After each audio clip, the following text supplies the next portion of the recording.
بسم اللہ الرحمن الرحیم الحمدللہ والصلاة والسلام علی رسول اللہ اما بعد۔ جیسا کہ پچھلے درس میں ہم نے سورہ آل عمران کی آیت نمبر 75 کی تلاوت، ترجمہ اور تفسیر سماعت کی، جس میں اللہ تبارک و تعالی نے ارشاد فرمایا تھا، اور تمہیں کیا ہو گیا کہ تم اللہ کے راستے میں نہ لڑو اور کمزور مردوں اور عورتوں اور بچوں کی خاطر نہ لڑو، جو یہ دعا کر رہے ہیں کہ اے ہمارے رب، ہمیں اس شہر سے نکال دے جس کے باشندے ظالم ہیں، اور ہمارے لیے اپنے پاس سے کوئی حمایتی بنا دے، اور ہمارے لیے اپنی بارگاہ سے کوئی مددگار بنا دے۔ اب اگلی آیت میں ارشاد باری تعالی ہے، الذین آمنوا یقاتلون فی سبیل اللہ، ایمان والے اللہ کی راہ میں جہاد کرتے ہیں، والذین کفروا یقاتلون فی سبیل الطاغوت، اور کفار شیطان کی راہ میں لڑتے ہیں، فقاتلوا اولیاء الشیطان، تو تم شیطان کے دوستوں سے جہاد کرو، ان کید الشیطان کان ضعیفا، بے شک شیطان کا مکر و فریب کمزور ہے۔ الم تر الی الذین قیل لهم کفوا ایدیکم واقیموا الصلاۃ وآتوا الزکاۃ، کیا تم نے ان لوگوں کو نہ دیکھا جن سے کہا گیا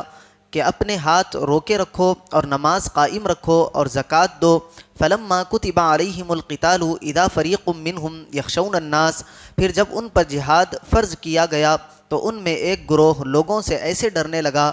کخشیت اللہ او اشد خشیہ، جیسے اللہ سے ڈرنا ہوتا ہے یا اس سے بھی زیادہ، وقالوا ربنا لما كتبت علینا القتال، اور کہنے لگے اے ہمارے رب، تو نے ہم پر جہاد کیوں فرض کر دیا، لولا اخرتنا الی اجل قریب، تھوڑی سی مدت تک ہمیں اور مہلت کیوں نہ عطا کر دی، قل متاع الدنیا قلیل، اے حبیب صلی اللہ علیہ وسلم آپ فرما دیجئے کہ دنیا کا ساز و سامان تھوڑا سا ہے، والآخرۃ خیر لمن اتقی، اور پرہیزگاروں کے لیے آخرت بہتر ہے، ولا تظلمون فتیلا، اور تم پر ایک دھاگے کے برابر بھی ظلم نہیں کیا جائے گا۔ اس آیت مبارکہ کا شان نزول یوں ہے کہ مشرکین مکہ مکرمہ میں مسلمانوں کو بہت ایذائیں دیتے تھے۔ ہجرت سے پہلے صحابہ کرام رضی اللہ عنہم کی ایک جماعت نے تاجدار رسالت صلی اللہ علیہ وسلم کی خدمت میں عرض کیا کہ آپ ہمیں کافروں سے لڑنے کی اجازت دیجیے، انہوں نے ہمیں بہت ستایا ہے اور بہت ایذائیں دی ہیں۔ حضور اکرم صلی اللہ علیہ وسلم نے فرمایا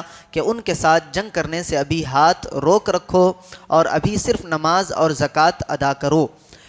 اسی کے متعلق فرمایا کہ کیا تم نے ان لوگوں کو نہ دیکھا جن سے شروع اسلام میں مکہ مکرمہ میں کہا گیا کہ ابھی جہاد سے اپنے ہاتھ روکے رکھو اور ابھی صرف نماز قائم رکھو اور زکوٰۃ دو، لیکن پھر جب مدینہ منورہ میں ان پر جہاد فرض کیا گیا تو وہ اس وقت طبعی خوف کا شکار ہو گئے جو انسانی فطرت ہے، اور حالت یہ تھی کہ ان میں ایک گروہ لوگوں سے ایسے ڈرنے لگا جیسے اللہ سے ڈرنا ہوتا ہے یا اس سے بھی کچھ زیادہ ہی خوف زدہ تھا، اور کہنے لگے اے ہمارے رب، تو نے ہم پر جہاد کیوں فرض کر دیا، اس کی حکمت کیا ہے؟ یہ سوال حکمت دریافت کرنے کے لیے تھا، اعتراض کرنے کے لیے نہیں۔ اسی لیے ان کو اس سوال پر توبیخ و زجر نہ فرمایا گیا بلکہ تسلی بخش جواب عطا کرتے ہوئے فرمایا گیا کہ اے حبیب صلی اللہ علیہ وسلم آپ ان سے فرما دیجئے کہ دنیا کا ساز و سامان تھوڑا سا ہے، فنا ہونے والا ہے، جبکہ پرہیزگاروں کے لیے آخرت تیار کی گئی ہے اور وہی ان کے لیے بہتر ہے،